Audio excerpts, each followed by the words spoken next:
Herzlich willkommen, verehrtes Publikum. A very warm welcome to you, dear Percival Everett.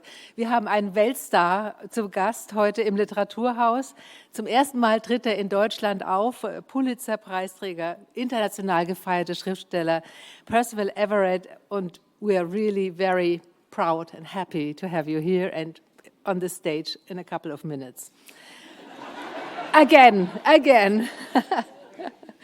Percival Everett lehrt englische Literatur an der University of Southern California in Los Angeles. In diesen Tagen ist er in Berlin zu Gast bei der American Academy als Distinguished Visitor. Und wir freuen uns sehr, dass wir eben bei dieser Gelegenheit ihn hier in München haben dürfen. Wir waren davon ausgegangen, dass er mehrere Wochen in Berlin weilt und eben sagte er uns, dass er nur 2 Tage hier ist, also umso mehr in Deutschland ist, umso mehr schätzen wir, dass er bei uns ist.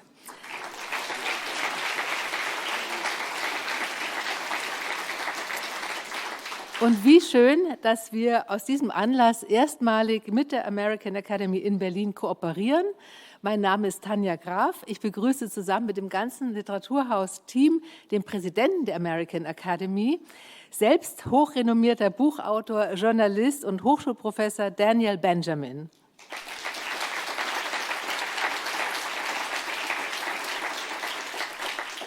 Mr. Benjamin war selbst 2004 Fellow an der Akademie.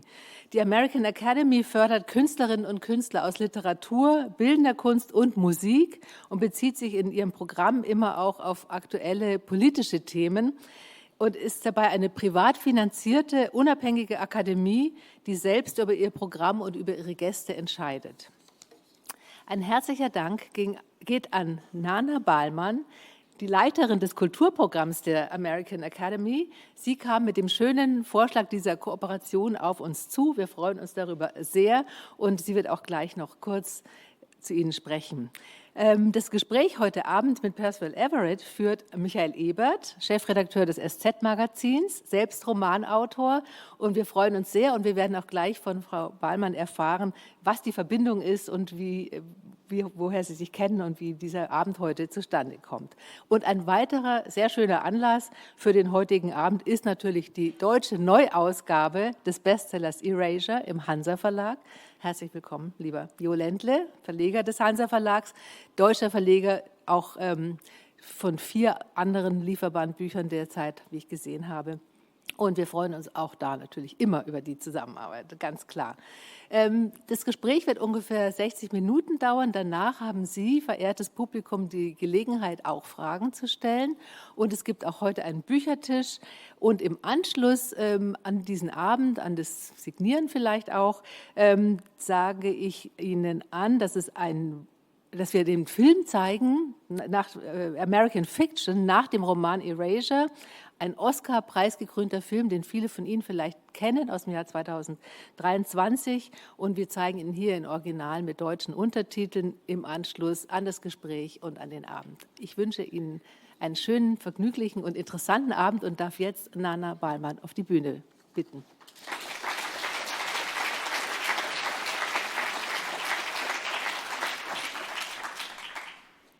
Ja, vielen Dank, Frau Graf. Vielen Dank ans Literaturhaus, dass Sie uns hier heute willkommen heißen.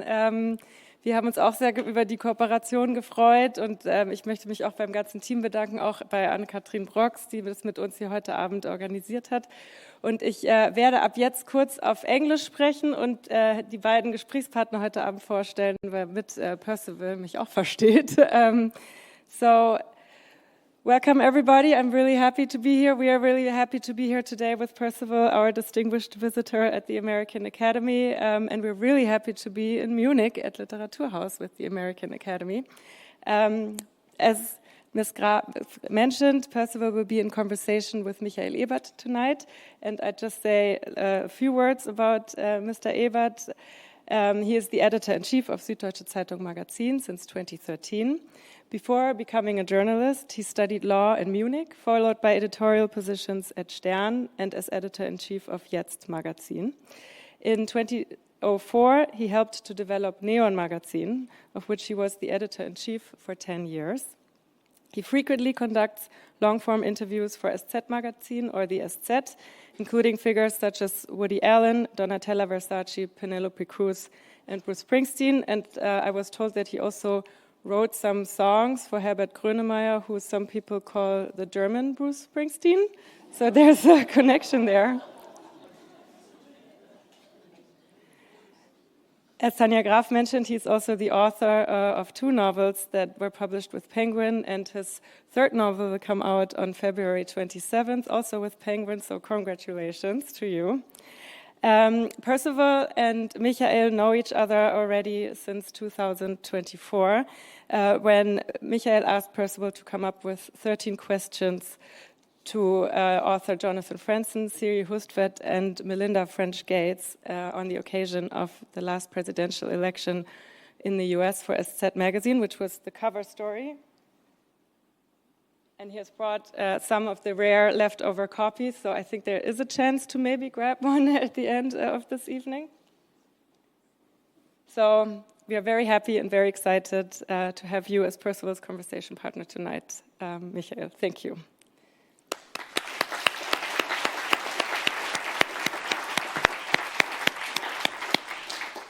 And turning now to Percival, Percival Everett is one of the most celebrated and versatile American writers working today. A novelist, short story writer, poet, and visual artist whose work is distinguished by its formal inventiveness, philosophical rigor, sharp humor, and probing interrogation of race and representation in American culture. The author of more than 30 books, Everett moves fluidly among a wide range of subjects, styles, and genres, from satire to thriller, western, experimental fiction, and reimagined classics. His work consistently defies categorization, and each new novel feels like a reinvention and is still unmistakably his. I'll name some of those novels here just to give you a quick sense of the almost uncanny breadth and variety of his styles and subject matter. His novel Glyph, which was published in 1999, so over 25 years ago, and that was already his 10th novel there. I found conflicting sources. You're shaking your head, you don't know. The 9th or the 10th. Is a satire of literary theory and academia, narrated by a baby genius named Ralph, who has read the entire Western canon and holds imaginary conversations with literary theorists like Roland Barthes. Then, of course, Erasure from 2001, a sharp, satirical critique of the publishing industry racial expectations, in which a black writer who is fed up with how the industry wants black stories to sound creates a deliberately crude ghetto novel as an act of protest, only to watch it become a runaway bestseller. The book inspired, as Tanja Graf mentioned, the Academy Award-winning film American Fiction, and you'll be able to see that film here later tonight. And it has also just been republished by Hanser Verlag as Ausradiert, so I'm sure there are copies available later as well. Then I Am Not Sidney Poitier from 2009 follows a man literally named Not Sidney Poitier, who absurdly becomes involved in a succession of scenarios which echo the plots of Sidney Poitier films. So Much Blue from 2017 deals with a completely different subject matter, a painter with one enormous canvas he will show to nobody. Telephone from 2020, a Pulitzer Prize finalist published in 3 editions that differ in subtle and sometimes not so subtle ways. Then, of course, The Trees from 2021, a darkly comic, furious thriller about the legacy of racial violence in America, in which a string of killings in a small Mississippi town begins to echo the long history of American lynching. Dr. No from 2022, which also just recently has been published in German for the first time by Hansa, and of course, most recently, James from 2024, a breathtaking reimagining of Mark Twain's Adventures of Huckleberry Finn, told from the perspective of the enslaved character Jim, which won both the National Book Award and the Pulitzer Prize for fiction. What is perhaps less widely known is that Everett is also a dedicated painter and visual artist in his own right, a practice he began in his late teens and has sustained consistently across more than 3 decades. Percival is the recipient of the fellowships from the National Endowment for the Arts and the Guggenheim Foundation, and has received numerous awards for his writing. And in addition to the National Book Award and the Pulitzer Prize, they're just too numerous to name. As Frau Graf mentioned, he's been teaching for over 25 years at the University of Southern California in Los Angeles. And he shows no signs of slowing down. His new novel is already completed. It's called Serious Music and will be published in March next year. He's also currently finalizing the screenplay for James, which he's writing himself and which is being produced as a major motion picture by Steven Spielberg. And for those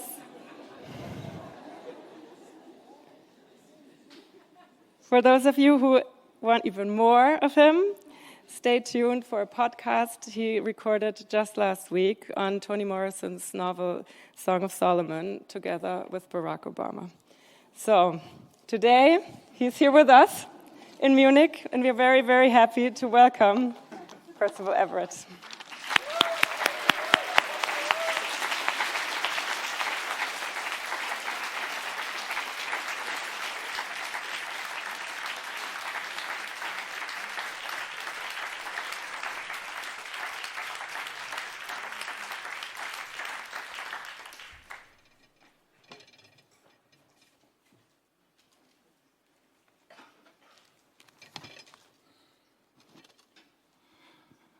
God, hearing all this makes me nervous even more. You should be.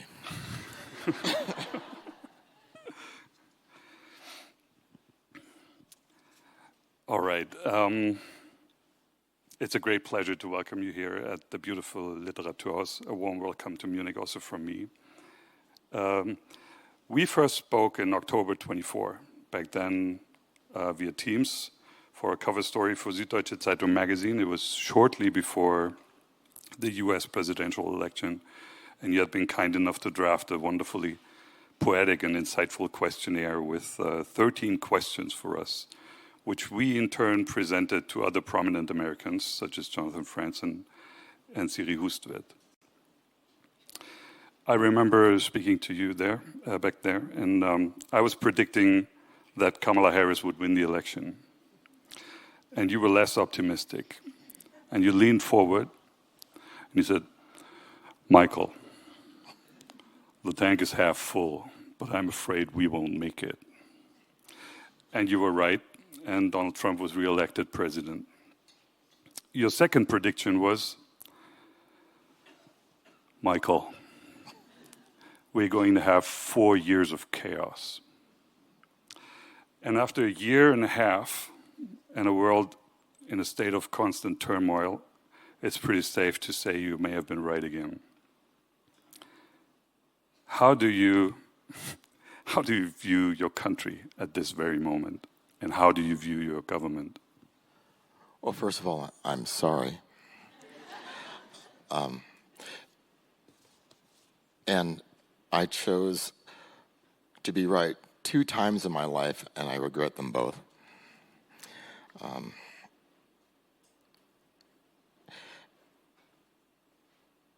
I don't know what to say about my country except that it has never failed to let me down. I hope that democracy survives in the U.S. I hope that we have midterm elections,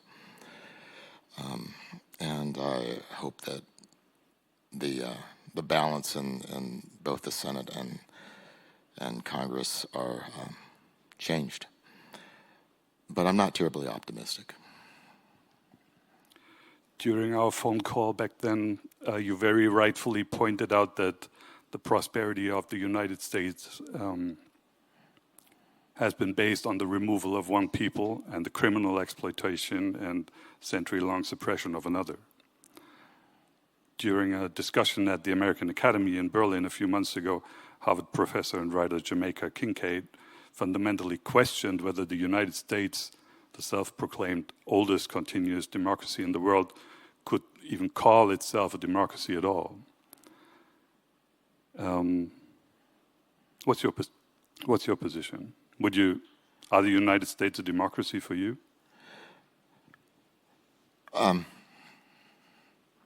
It's hard to say that it is when so much of the power is held by so few of the people.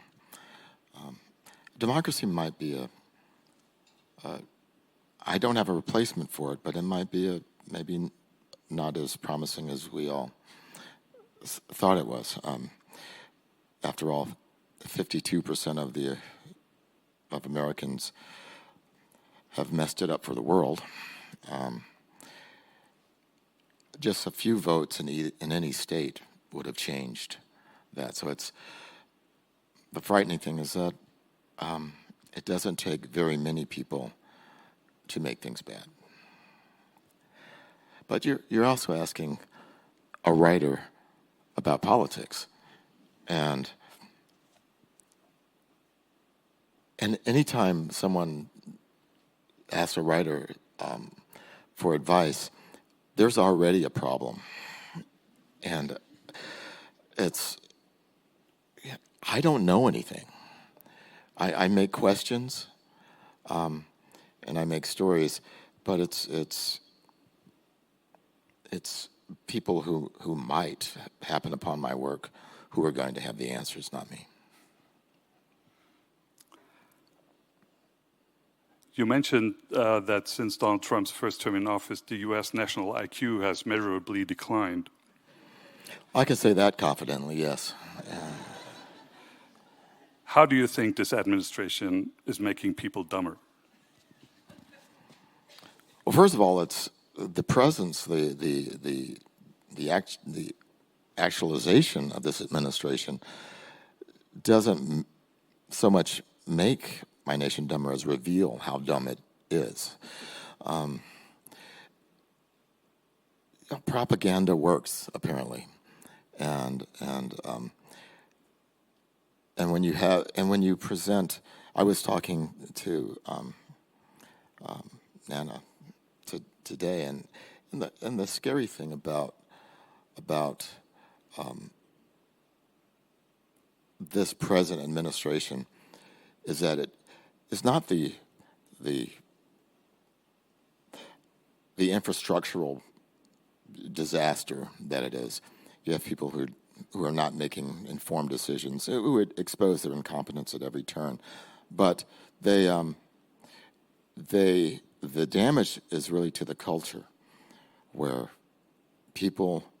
kids, see that one moves forward in the world with only one idea, and that's winning and obtaining wealth. That's the damage that's being done, is in what character will carry on in my country. As a possible first step towards making America smart again, unfortunately, that ends up sounding like massa. So that's it. That's why I didn't choose the short form. But you recommended an easy fix, reading books. You said we understand the world through stories, and it worked in your case.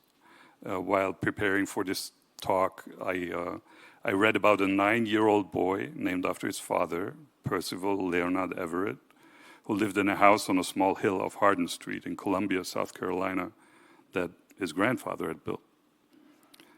The house was located, I think probably still is located, very close to the University of South Carolina, and time and again the boy snuck into McKissick Library on the university campus without permission to admire the countless books there and start reading. And as there were also plenty of books at home, he eventually took one off his parents' shelves and started to read. And years later, you remembered, I was reading something I thought I shouldn't be reading, Maughams' Of Human Bondage. In German, that's Der Menschenhörigkeit. And it was fun because I didn't think I was supposed to read it. What kind of child was this 9-year-old boy in the library? Could you describe him for us a little bit? He was a homely little kid. I remember the part about reading that novel that was my grandfather saw me with it. And I was actually, I guess it was before he died, so I was 8. And he went along with the game. In the novel there was a prostitute, and I thought, wow, I didn't know what that was. And I looked it up in the OED that we had with the magnifying glass and everything, and I still didn't know what a prostitute was. And just having all of this, and of course I didn't understand the novel. It's a very complex novel, but my grandfather would know I was reading it. I now know this, and make noise coming into the room so I could hide it. And the lesson I learned then was that really reading is private, and it's the most subversive thing we can do. A famous Mark Twain quote is, "Books are for people who wish they were somewhere else." Was that true for you as a kid? I suppose, the books being a function of satisfying my curiosity in some way. I read books and I stared at maps all the time. Did you have friends? Yeah, but they were hardly as interesting as the maps. In fact, my grandfather, who was an atheist doctor in Columbia, South Carolina, all of his patients, black Southerners, were Christians, and I would play basketball down the street at a gym built by the Episcopal priest, Father O'Neill, and we won't talk much about Father O'Neill. And I would have these conversations with Father O'Neill, and finally he told me about the Holy Trinity. I didn't know anything about it. I wasn't raised in church, and I went home to tell my grandfather. I said, I understand them now. There are 3 of them. They have 3 gods. They have God, this Jesus guy, and a Holy Ghost. And my grandfather looked at me and slammed his fist down on the table and said, no, there's only one God, and we do not believe in him. So that's what I was faced with. And how about basketball? I read somewhere that you could actually dunk the basketball? No. No? No. I could grab, it was very frustrating. I could grab the rim, but my hands weren't big enough and I couldn't jump high enough to quite dunk the ball. And the one time, why did you bring this? How did you know this? The one time, I was playing on the streets of Portland. I was an adult at this time. Someone tossed me what's called an alley-oop, and I jumped miraculously high enough to dunk, but I didn't realize it when I was in the air. I just dropped the ball in, and as I was in the air, I thought, I could have dunked, and forgot I was in the air. That's a big thing for everybody who's not into basketball. To dunk the basketball is actually, that's a rare feat. And it must be thrilling, but I landed and broke my foot, thus ensuring that I would never dunk a basketball. That was your father was a sergeant in the army and later worked as a dentist in Colombia. Your mother assisted him in his practice as a dental assistant for over 40 years. Your grandfather and several uncles on your father's side were also in the medical field. Your sister practiced, I think is still practicing, at least yes, she still has her license, I checked, as a pediatrician in Raleigh. But you yourself, you had no interest in a career in medicine. Instead, you graduated from high school in 1973 at the age of 16, and then studied philosophy and biochemistry at the University of Miami.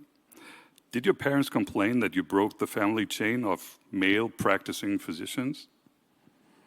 No, I was very lucky. My parents were really encouraging, and I think probably everyone realizes the safest thing was to keep me away from people, and my father told me when I was 17 that he didn't worry about me, which I didn't know quite how to take, and so, but it was a vote of confidence that has always helped me. They let you do what you wanted. Yeah. It's funny that you bring that up. I took this evening, of course, as an opportunity to reread your novel Erasure, which was published in 2001. And I think it's a wonderful book. And one of my favorite scenes in it is the protagonist's recollection of an early stroll with his late father on the beach. And it goes like this. The father says, "You're different." "Is that good, Father?" I asked. "Yes. You have a special mind. The way you see things. If I had the patience to figure out what you were saying sometimes, I know you'd make me a smarter man." And I think that's one of the most beautiful compliments from a father to his son.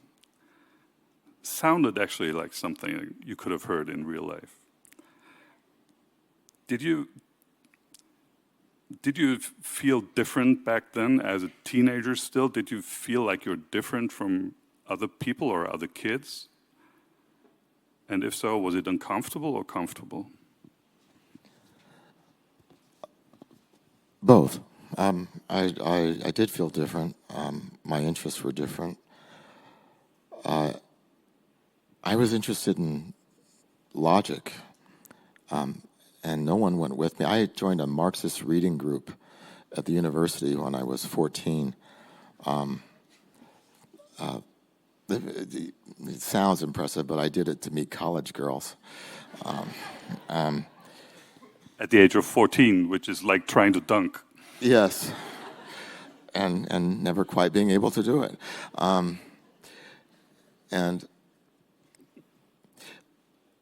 But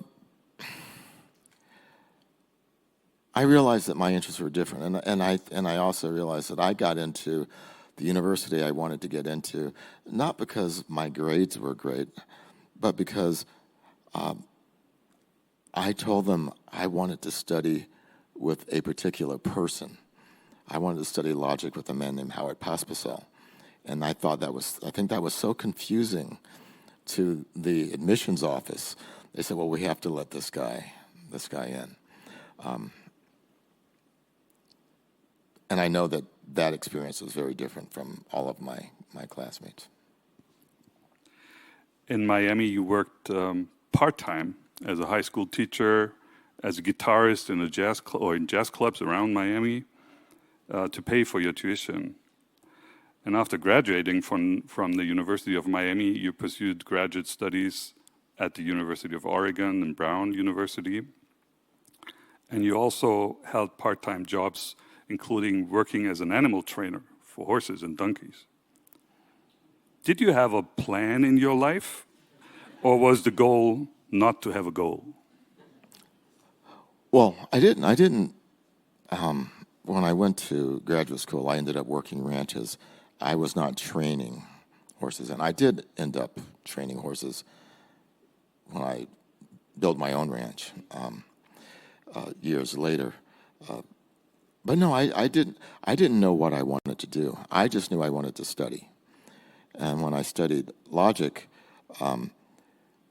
you have to ask yourself the question, how am I going to support myself when the only thing I can talk about is Gödel's proof?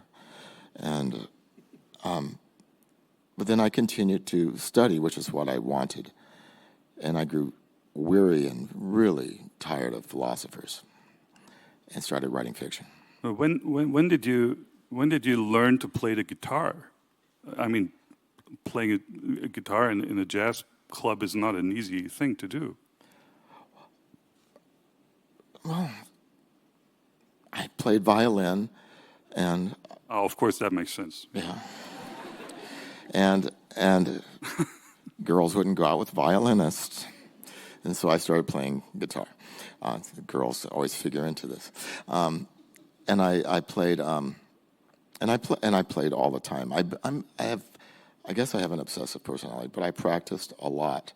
And when I got to Miami, there was a union, and I joined it, and I got jobs. And I never was going to be a great guitarist. I knew that. In Miami, I could go outside and throw a stick, and it would hit a great guitarist. And I was not, no sticks ever hit me. And so that was good. I was paying for college by myself, and so it worked out very nicely for me. Animals teach me patience.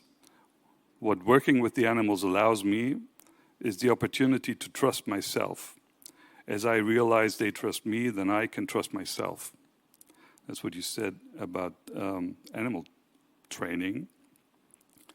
Sounds like there's some self-doubt in there, but you don't seem to be a person who has a lot of self-doubt. Has that ever been a problem in your life? Well, I know that there are things I'm not capable of doing, but I also know that if I can read about it, I can probably do it.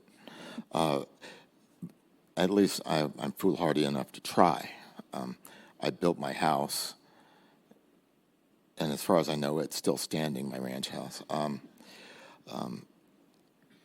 But it's, I think we all have self-doubt. It's whether you let it bother you or not. If I doubt my ability, then I seek help. I take all the help I can get.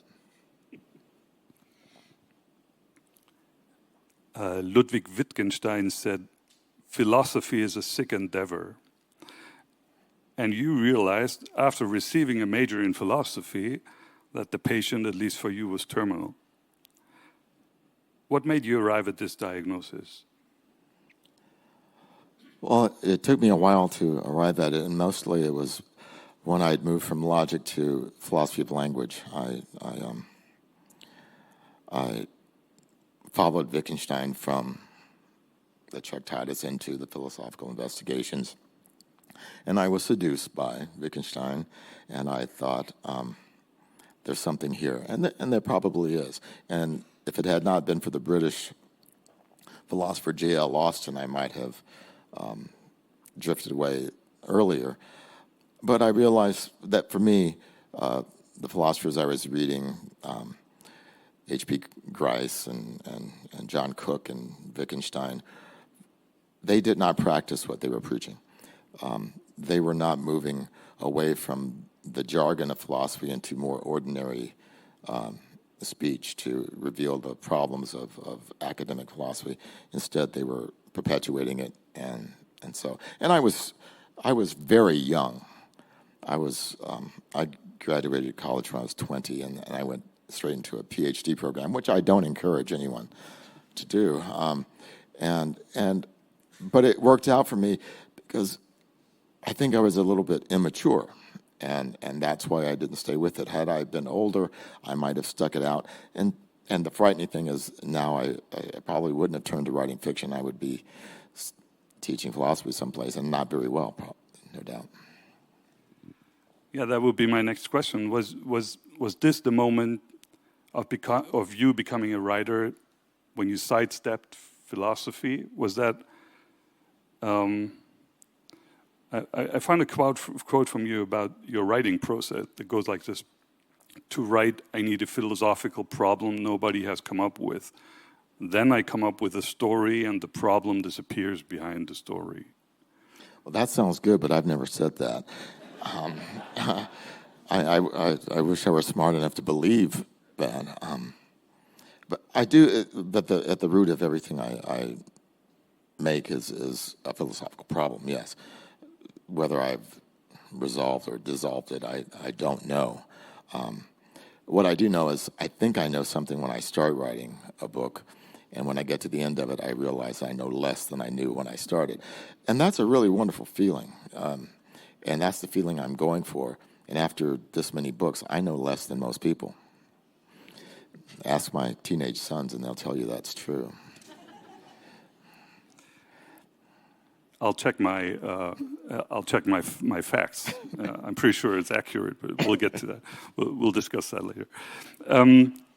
You accepted a position at the University of Wyoming in the early 90s only on the condition that you'll be allowed to live on the Wind River Reservation among the Arapaho, yes. Arapaho and the Shoshones. Every Thursday, you were flown in by a Cessna to teach your class, gave your lecture, and were flown back.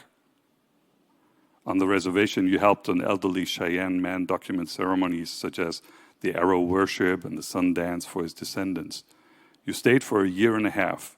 It seems like a typical Everett thing to do by now. What did you learn about yourself?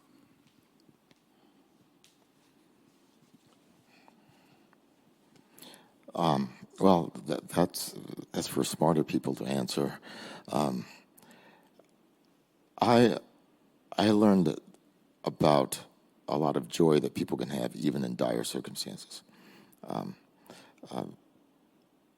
It's a very sad place. The dropout rate in the high school is very high.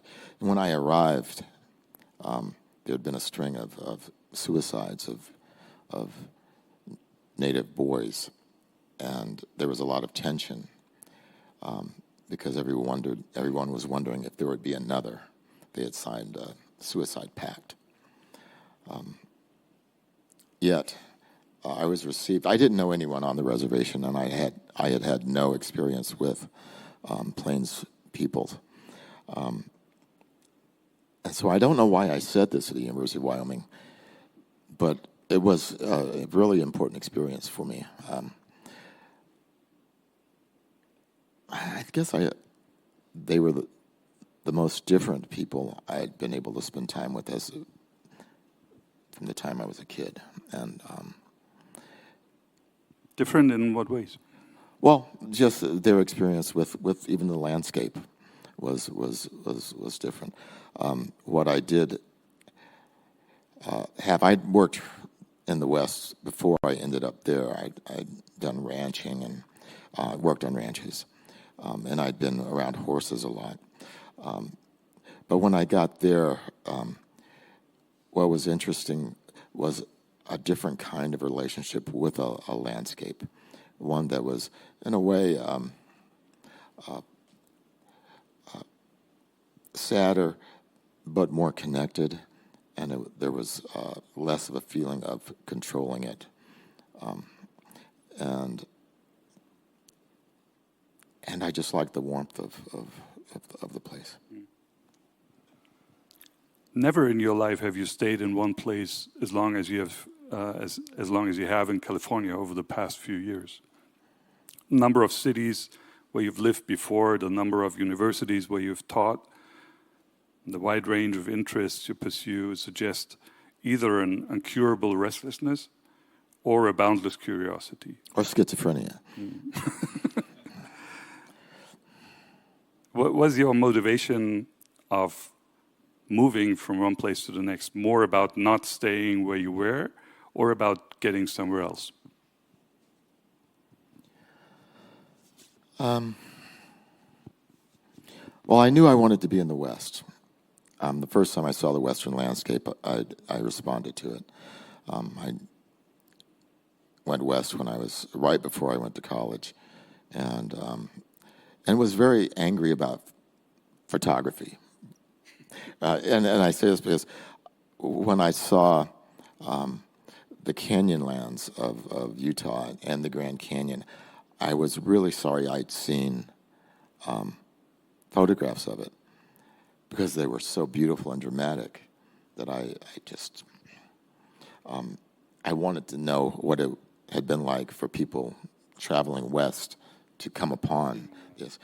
Even now, when I see the Grand Canyon, I'm never prepared for it, because it's not like mountains looming in front of you. All of a sudden, it's there, and it's just. And I love that experience of encountering land. But your ranch is in Canada. No, my ranch was in California. Oh, okay. I had a house in Canada that I bought when George Bush became president. And I know it's sad, I sold it when Obama was president, and that was a bad move.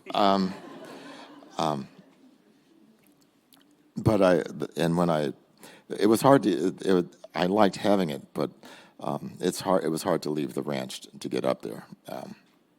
Horses tie you to a place. As a husband and a father of 2 sons, as a university professor, you're inevitably around people. Yet even close friends describe you as blessedly independent, a person with an innate sense of alienation, very much a loner. You describe yourself as a little cranky around others. And the things you're interested in actually involve very few or no other people at all. You're an excellent painter of abstract art. You like woodworking. You have an insect collection, or you used to have one. You love reading. And I also found a telling quote about your writing process again. I hope this one is right. Starting a novel is like entering a bad marriage. No matter what I do, it's going to end badly. It's going to alienate me, and I'm going to be alienated from anyone I know. My question is, do you like other people? Or could you get by without us? No, I'm hardly a hermit. Though it's true that until my wife tried to civilize me, I'd never been to a party. No, I like working with people. I like instruction. I think people always liked climbing with me because I always listen to the climbers who know more than I do, which is most of them, because I have this desire to survive the climb.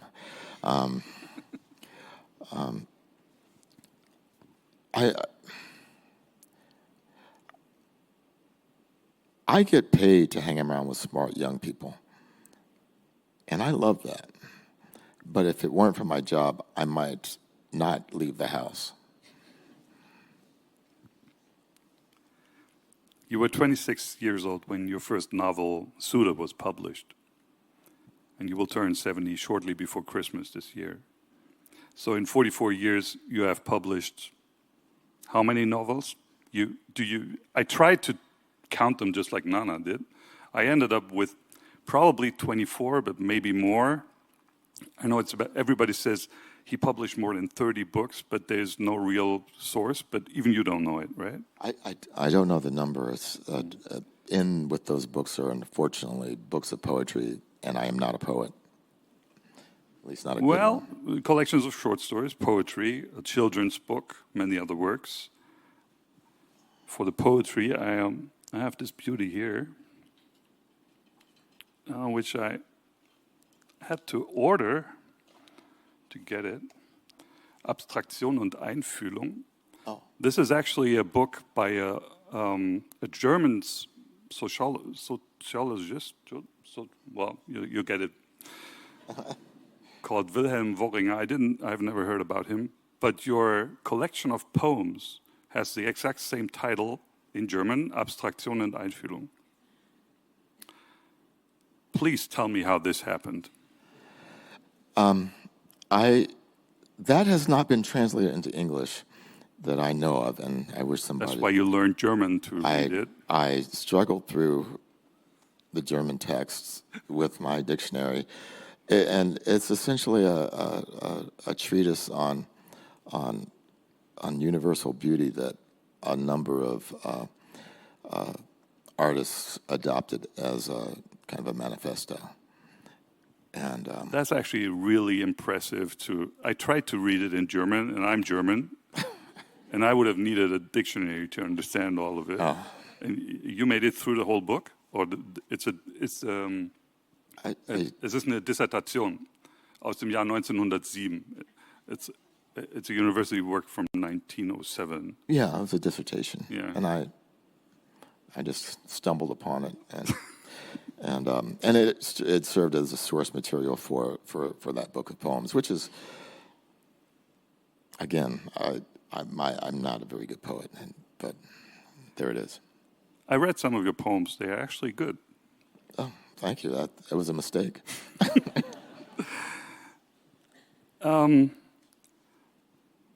Well, I'm still overwhelmed that you read this with your dictionary, but it probably explains why you said in an interview that you only sleep 4 hours a night.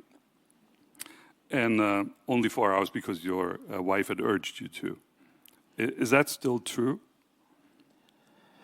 Well, I ranched for a long time, and I was going to have to get up at 5:30 because the one animal that I rode, a mule named Thelonious Monk, knew where my bedroom window was, and he would come stand outside it and scream into the window. So I still hear his voice, and I get up and go. I no longer live on the ranch. The ranch was pretty remote, and it would have been the end of my marriage, and we tried to stay out there. Do you have any idea what drives you as a writer? Why you write? None at all. I just have to make something. I think if I'm not writing, then I'm painting, and I loved living on the ranch because I built the house and the studio and the cabinetry for the kitchen. And I miss having something to do with my hands all the time. And I started painting in earnest again because living in town writing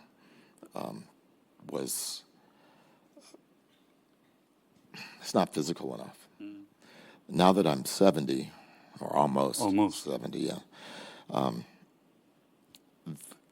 the painting is more important to me because it makes my body sore, and instead of the pain of sitting still. In 1911, Thomas Mann wrote in the Golden Book of the City of Venice, "A writer is a man for whom writing is more difficult than it is for other people." Do you ever find writing difficult? Yeah, all the time. But I think writers are basically masochists, and so we continue to do it. And I don't really care about the product. That's the thing that I think a lot of friends don't understand is when I'm done with a book, I'm done with the book. I call it the Mama Bear School of Art. When I push it out into the world, if the work can find food and survive, that's great, but it's not allowed to come back to the den. Does writing slow down your thinking? I think most people who know me will say that it's hard to imagine my thinking being any slower than it is. But hopefully it does. Yeah. And is that good or bad? Well, in crises, it's probably bad, but in general, I think it's a good thing.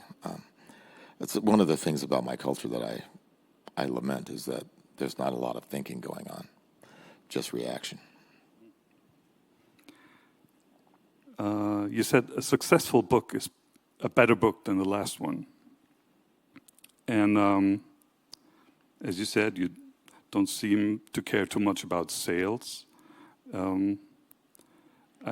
Another nice quote is, "I want to write a novel that even I don't understand." However, your book, James, was probably your greatest success to date.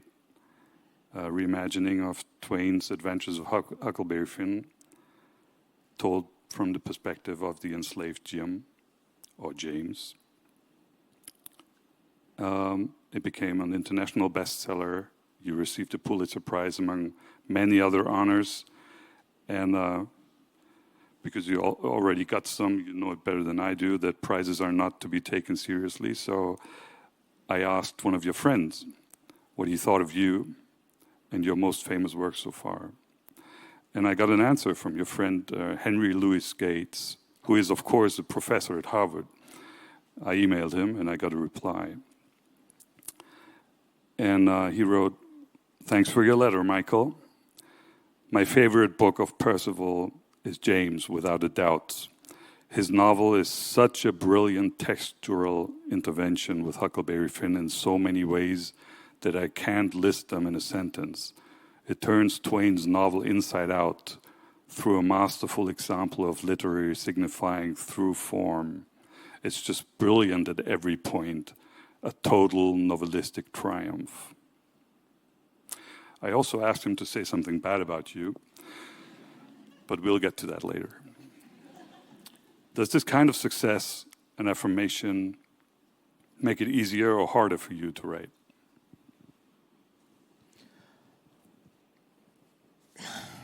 Well, I don't go online, so I don't know what people say about the work. I am so sick of this book.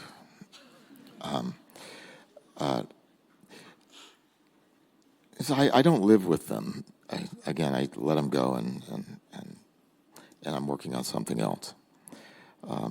That's very nice. What his nickname is Skip. What Skip Gates said. But my feeling when I look at my work is, what has it done for me lately? Paid for the ranch. Yeah, that's nice. It doesn't make it harder to work. Every time I start a novel, it feels like the first time. It's always difficult. I don't know where this stuff comes from. I don't know what's going to trigger it. I just know that saying that I'm going to write a book gives me permission to study something. And that's all I want. I spent 2 years going into caves, undeveloped caves, developed caves, getting wet in the bottoms of caves, until I realized that what I was doing was cheating on my wife, who was afraid of heights and didn't want me to climb. So I just did it in reverse. The caves didn't sound as scary to her. And when I finally wrote my novel Wounded, it came to me, there is a cave in the novel, but I probably didn't have to go into a single cave to write the novel. But I wouldn't have been able to if doing that hadn't given me permission to do it. But you're still writing the screenplay for James. Did I get that right? So that's I am, yes. That's like getting back to the old thing. Yeah, and it was kind of hard to do. I mean, I wrote it a while ago now, and it's sitting on the director's desk. But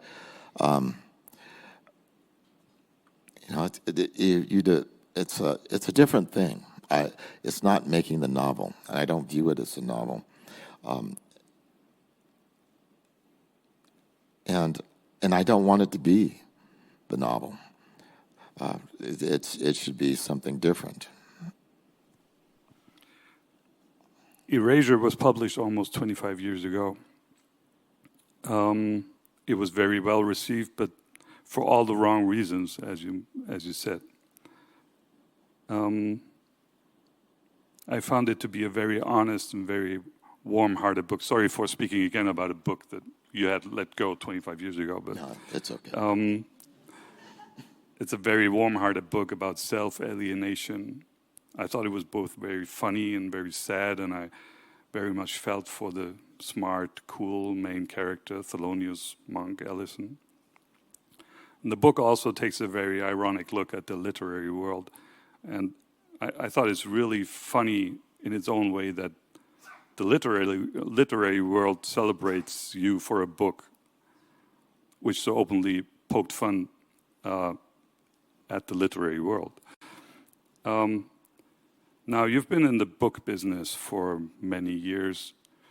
Can you take the business seriously? Well, it's not my job to take the business seriously. That's that's my publisher does, and that's a good thing for me. I was in the U.S. I was with Grey Wolf Press for 29 years. Well, and with my editor for 30, Fiona McRae. Had she not retired, my novel James would have been published by her. But she did retire, and so the book ended up at a larger press. One of the reasons I liked being at a smaller press was they never talked about business with me, because they realized that when they talked about money, my eyes glazed over, and I just did not listen. And fortunately, my move to Doubleday, where I was somewhat trepidatious going there, they're treating me the same way, because they know that I don't care. It's not my job. It's like working on the film. The other 2 weeks ago, I was with Spielberg, and we're sitting in his office, and he asked me a question. He says, "Who do you see as James?" And I said, "That's not my job. I don't know. I don't know who actors are," and that's how I feel about it. Who does he see as James? He doesn't know. I then came home and put the question to my wife, and she immediately started scrolling through actors. She's far more active and engaged in most things than I am. Well, she's written a great book about the industry in Hollywood. Oh yes, I am second fiddle in my house. My two teenage boys, probably they claim they don't want to be writers, but they write very well. I'm the least talented person in my house, and it doesn't feel good, but it's nonetheless true. Then there's the audience. You said you're not online, you're not reading anything. So, but during a reading, the Irish poet Brendan Behan let his penis hang out of his pants to prove that even the best poem goes unheard if your penis is hanging out of your pants. Is all art wasted on the audience? Well, I didn't see his penis, so I don't know. Maybe it was impressive, maybe it wasn't. But it's the audience is the art. If I write something and keep it under my bed, it has no meaning. And if I tell somebody what my novel means, that has no meaning.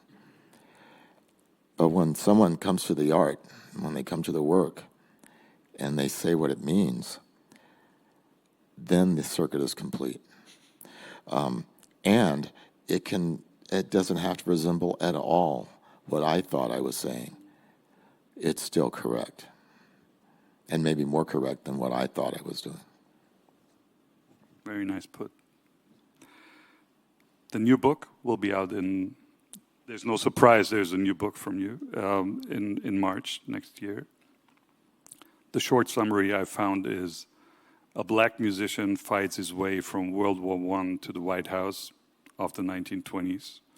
With wit and sharp insight, he subverts racist notions of art and power, a gripping novel about truth, resistance, and the question of how art and music are tainted by racism. Sounds great. Can you give me more? I don't even understand that. So no. Real people appear. The Harlem Hellfighters are figures in the book. That was an infantry regiment in World War I. James Rees Europe was a real person. First appearance of jazz at Carnegie Hall with the Clef Club Orchestra, years before Gershwin played there, and Goodman. That sounds like circle back to your Miami days in the jazz clubs. Yes, well, it's this novel started with Schoenberg, actually. I listened to a lot of classical music, and I love the music of Schoenberg even before surrealism. One of my favorite works is the Six Little Pieces for Piano. But listening to Schoenberg, I one day started wondering about the musical language that he was searching for, and so I decided to read his book on harmony.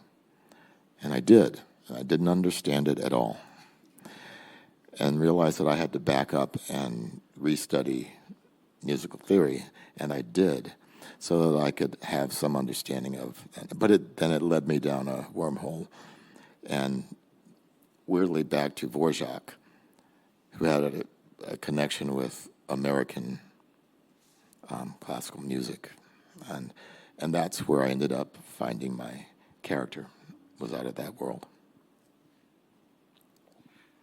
Do you read differently now than back when you were 9 or 29 or 39?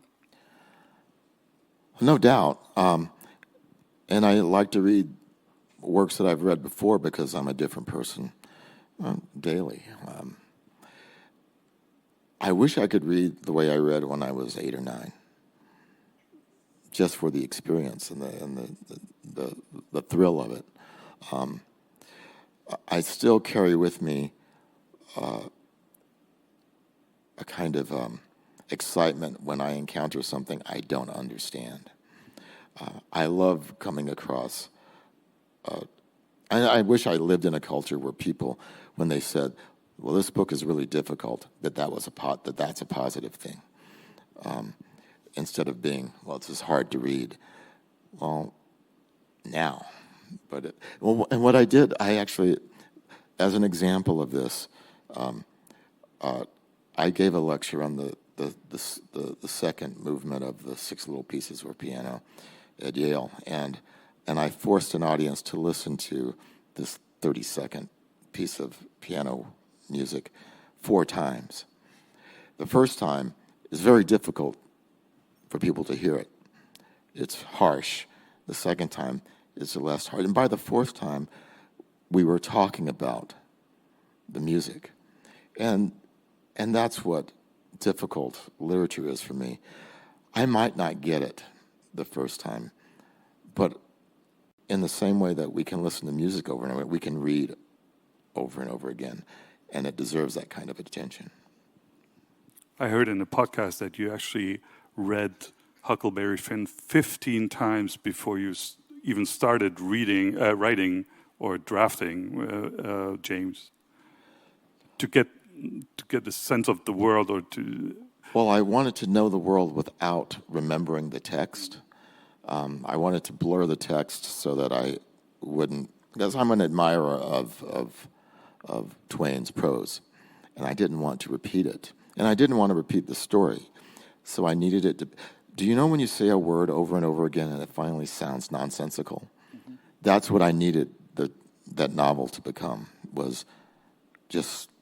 Now I don't know what was in my novel, what in my novel came from Twain's novel.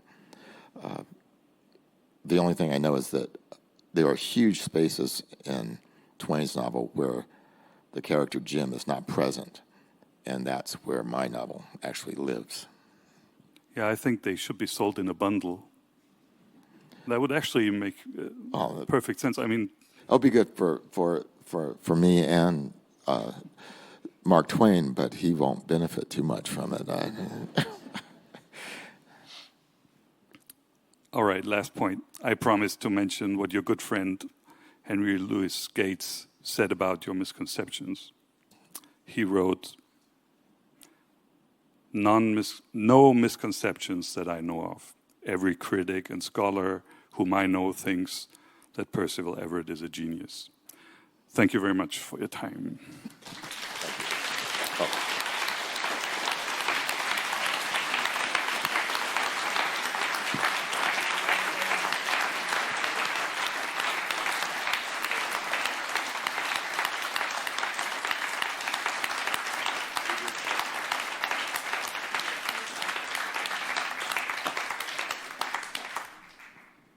I think now there will be questions from the audience.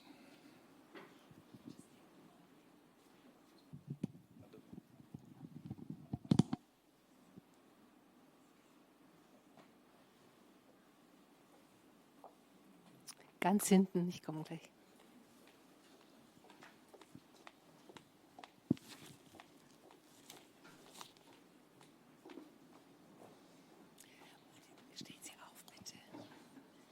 Hi, so I got the impression that in your books language seemed to be a character on its own, which means like it empowers but also it deceives and betrays.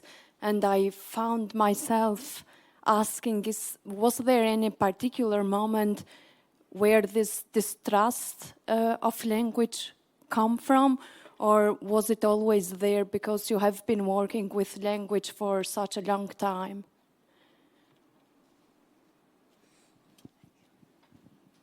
I don't have any mistrust of language. I believe in its capacity to express most of our judgments and beliefs. But it's a fragile entity that can be harmed by people who would take meaning from it, and which is sort of behind any sort of fascist move to burn books, say, or to ban books, is an attempt to remove language from us. And we have words that are taken away from us all the time where the meaning gets changed. But it's not the fault of language, ever. It's, you can use a scalpel to help somebody or to hurt someone. And language is like that. Thank you. Thank you very much for the evening, and could you tell us something about your writing routine? Like, do you have a specific time of the day which is your distinguished writing time, and maybe do you devise a plan when you write a novel? Do you have a precise scheme what is going to happen, and do you know the outcome of the story from the beginning, or are you curious about how a particular character will develop in the process of the story? Thank you.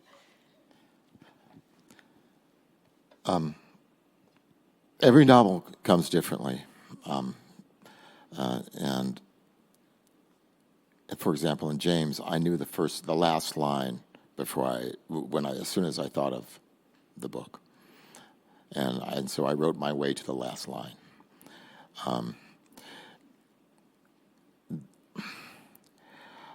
I am a terrible example. I give advice to my students all the time, and if they saw me working, they would say, "But you said," and I don't work every day.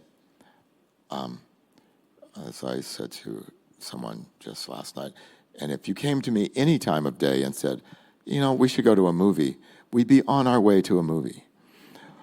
I have never in my life said to anyone, "But I have to work." But I know that work will get done. But I have no schedule. It's many of my friends who are writers, they like to work a certain block of time, and it sounds really great to me, and I think, boy, what discipline they have, and then I go fishing.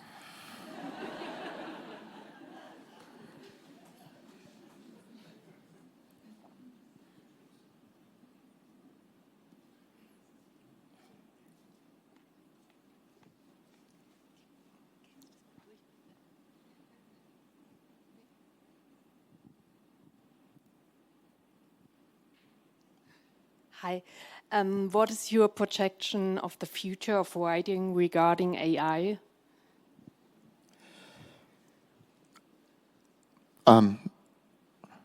AI can't make art. All it does is...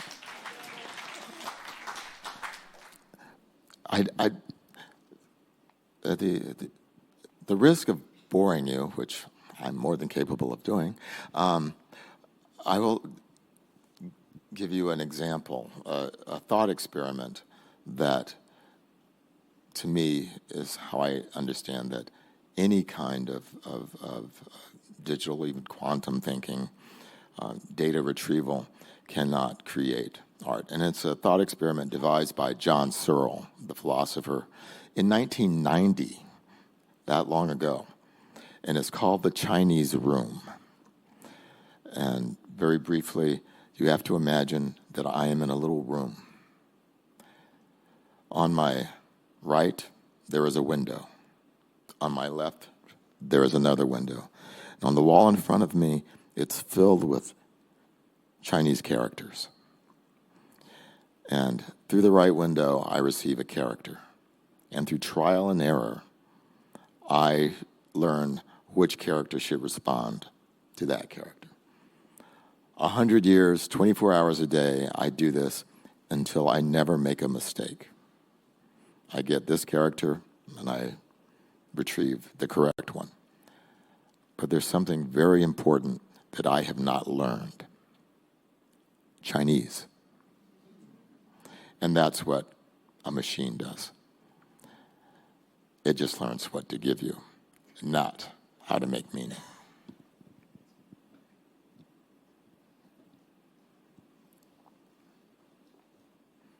That said, AI, last summer, AI generated a news story that a couple of American newspapers ran without checking that claimed that I and the writer Isabella Allende had new novels coming out and even gave them titles. And there were no books. And my first thought was, do I want that machine reading my x-rays and MRI? Because it made something up that did not exist come out of whole cloth.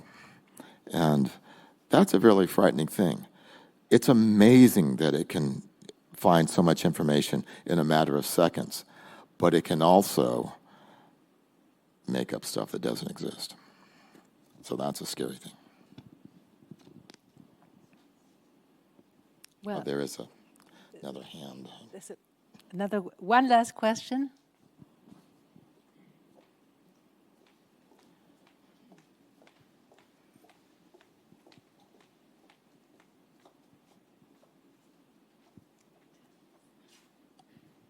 How has ranching influenced your writing, and how has writing influenced your ranching? I can tell you how ranching has influenced my writing. Is there was always work to do, and I learned to work in 20-minute bursts. I would wake up, fix everything that I had donkeys on my place, and donkeys break everything because they're curious and smart and troublemakers, and all day long there was something to fix or someone to feed or someone to train, and so I would go in and work for 20 minutes. So I learned how to start working immediately. When I work, I don't do any deck clearing. I don't answer emails. I sit down and I'm working as if I just turn on a switch. And that's been sort of the why I've produced, I think, an amount of work that's really in poor taste when I think about it. And the animals, I don't get stressed out. I never feel stress because when you're working with a 1,200-pound animal, you can never calm it down by getting excited. It only makes things worse. And so it's in my nature now to not become upset. Doesn't mean I don't like things, but if I see a rattlesnake, my reaction is, oh, there's a rattlesnake. Because if I scream there's a rattlesnake, then I've got a panicked animal on my hands. And it's the same, it's true with people. The other thing about animals is I've never had an animal lie to me. And I appreciate that.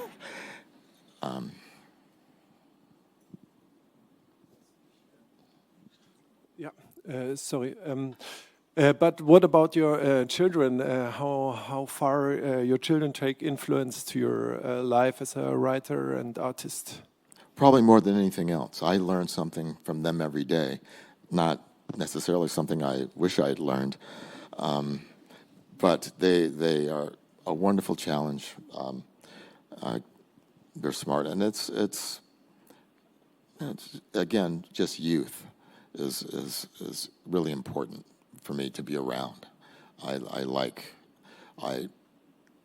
coached a wrestling team many years ago when I taught at a high school, and I learned so much from those kids. And that's how I view my kids. I'm not teaching them. Hopefully by example, my bad example, something good will be transmitted. But mostly I'm learning how to stay open to the world.